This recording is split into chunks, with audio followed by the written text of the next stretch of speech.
My name's Rebecca Scanlon, I'm a feature writer. It was the best thing I ever did going to university because it enabled me to figure out what type of journalism I wanted to do as well. So I did multimedia journalism at Bournemouth University. So I did a little bit of TV, radio, print, news, all that sort of stuff, and it enabled me to kind of realise what I loved most about journalism and kind of focus on that once I left, and for me that was magazine journalism. Straight out of uni I went into interning on various different publications in London, so that was quite tough because I didn't earn any money for a year. But getting out into the offices and meeting different people and making contacts meant that when a job came up I was able to go for it, and I was put ahead of anybody else who they didn't know because they knew me, they knew my work, and so they got me straight in, and I got really lucky basically.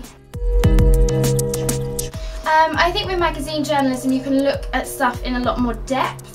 So whereas, you know, you might read an article in a newspaper about somebody who was, because I'm in true life feature writing now, so you might read something in a newspaper about somebody who was attacked by somebody and it'll sound like court copy basically, whereas I can talk to that person who was attacked and find out firsthand, you know, their emotions and their feelings and exactly what happened, and I'm able to kind of convey that in their own words.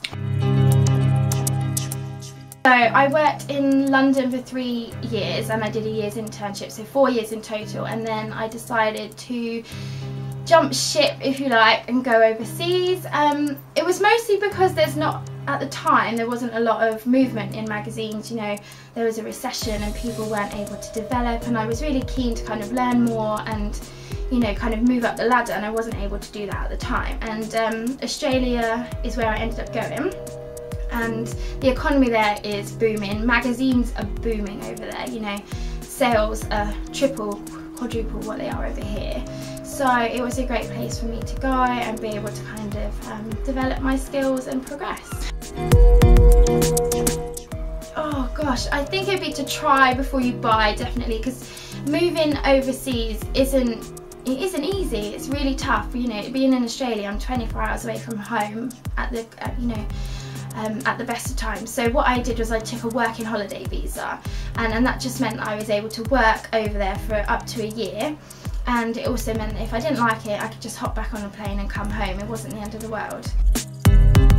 I think you need to be creative because, you know, a lot of the time with real life feature articles, those stories have been told before, so you need to find a new way to kind of tell the story and make it interesting to the reader.